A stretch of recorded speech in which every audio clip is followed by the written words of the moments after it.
हिमाचल प्रदेश के नए राज्यपाल के रूप में कविंदर गुप्ता ने मंगलवार को शिमला स्थित लोक भवन में आयोजित एक गरिमामय समारोह में पद और गोपनीयता की शपथ ग्रहण की। इस अवसर पर प्रदेश के कई वरिष्ठ नेता, मंत्री, विधायक और प्रशासनिक अधिकारी मौजूद रहे। हिमाचल प्रदेश उच्च न्यायालय के मुख्य न्यायाधीश गुरमीत सिंह संथालिया ने कविंदर गुप्ता को राज्यपाल पद की शपथ दिलाई। राज्यपाल ने हिंदी भाषा में पद और गोपनीयता की शपथ ली।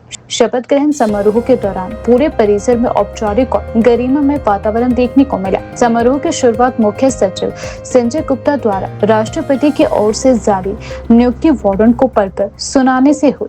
राष्ट्रपति द्वारा जारी यह वारंट किसी भी राज्य के राज्यपाल की नियुक्ति के लिए आधिकारिक दस्तावेज होता है। वारंट पढ़े जाने के बाद मुख्य न्यायाधीश ने कविंदर गुप्ता को शपथ दिलाई। इस अवसर पर मुख्यमंत्री सुखविंदर सिंह सुक्खू, पूर्व मुख्यमंत्री जयराम ठाकुर, राज्य सरकार के कई मंत्री, विधायक, मुख्य सचिव सहित कई वरिष्ठ प्रशासनिक अधिकारी और अन्य गणमान्य लोग उपस्थित रहे। सभी ने नवनियुक्त राज्यपाल का स्वागत किया और उन्हें शुभकामनाएं दी। शपथ ग्रहण के बाद अपने संबोधन में राज्यपाल कविंदर गुप्ता ने कहा कि वह संविधान के दायरे में रहकर पूरी निष्ठा और ईमानदारी के साथ अपने कर्तव्यों का निर्वहन करेंगे। उन्होंने कहा कि हिमाचल प्रदेश के समग्र विकास, सुशासन और जनहित से जुड़े कार्यों को प्राथमिकता दी जाएगी। उन्होंने कहा कि प्रदेश में विकास कार्यों को गति देने के लिए सरकार, प्रशासन और सभी संस्थानों के साथ बेहतर समन्वय स्थापित किया जाएगा। राज्यपाल ने विशेष रूप से युवाओं के लिए रोजगार के अवसर बढ़ाने और राज्य में नई संभावनाओं को विकसित करने की आवश्यकता पर जोर दिया। कविंदर गुप्ता ने कहा कि प्रदेश के युवाओं की प्रतिभा और क्षमता को सही दिशा देने के लिए सरकार और विभिन्न संस्थानों के साथ मिलकर प्रयास किए जाएंगे। उन्होंने कहा कि रोजगार सृजन और आर्थिक गतिविधियों को बढ़ावा देना समय की आवश्यकता है ताकि युवाओं को अपने ही प्रदेश में बेहतर अवसर मिल सके। उन्होंने यह भी कहा कि पारदर्शी प्रशासन और जन कल्याणकारी योजनाओं को प्रभावी ढंग से लागू करना भी उनकी प्राथमिकताओं में शामिल रहेगा। राज्यपाल ने कहा कि सरकार द्वारा चलाई जा रही योजनाओं का लाभ अंतिम व्यक्ति तक पहुंचाना सुनिश्चित किया जाएगा। कल ही मैं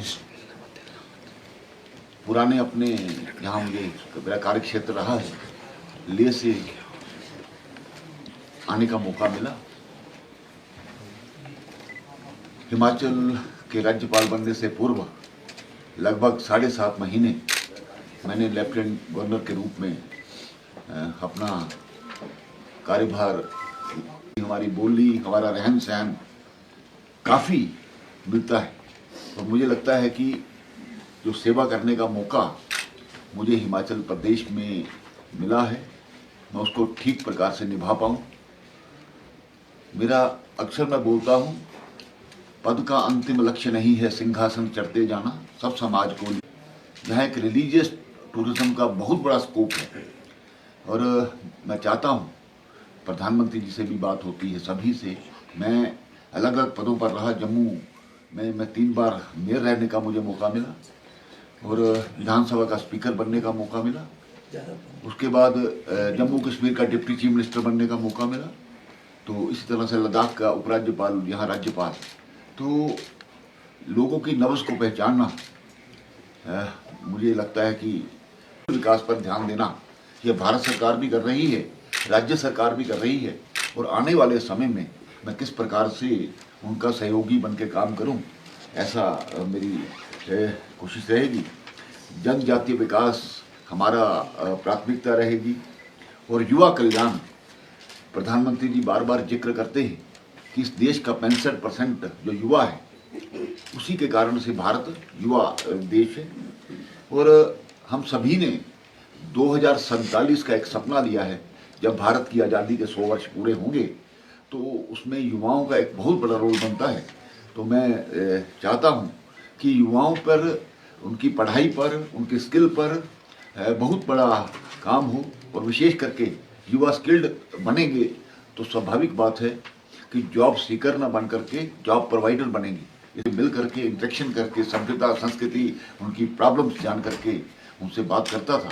मेरी ये प्राथमिकता रहेगी, मैं भी लोगों के बीच में रहूं और खास करके जो भी हमारे क्षेत्र हैं, 12 जिले हैं यहाँ पे, तो 12 जिले, तो लगभग 3-4 महीने में वर्त जो क्षेत्र हैं, विलेज डेवलपमेंट हैं। और मैं बताना चाहता हूँ, मैं लद्दाख के जो आखिरी गांव है ये पाकिस्तान और चाइना के साथ लगते हैं, जो 1971 में भी कुछ एरिया हमने उनका जीता था, थांग एरिया था, तो वहाँ तक मेरा नुब्रा तक जाने का मुझे मौका मिला है।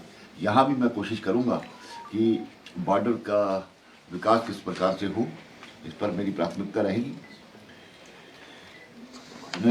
विकास को ऊंचाइयों पर ले जाने के लिए हम सब मिल करके सिर्फ आपस में जोड़ करके बैठें तो राज्यपाल के रूप में किसी की कोई पार्टी नहीं होती है, इसलिए सब समाज को लेकर के चलना मेरी प्राथमिकता रहेगी।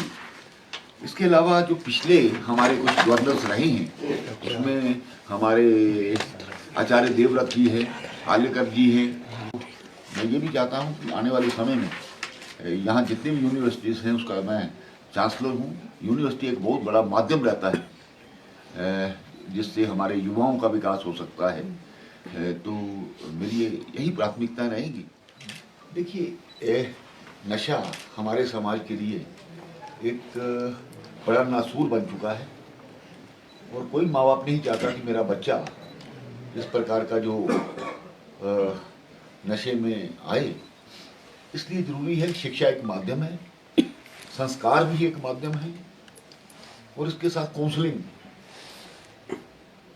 मैं आपको बताना चाहता हूँ, जिस प्रकार से लद्दाख में हमारे जो डीसीज हैं उन्होंने ऐसे 40-40 अध्यापकों का, क्योंकि ये भी हिमाचल का भी एरिया है लेकिन वो तो बहुत दूर दराज के एरिया है, तो जहाँ कहीं 50 घर हैं, कहीं 10 घर हैं, कहीं 20 घर हैं, पहाड़ी एरिया था।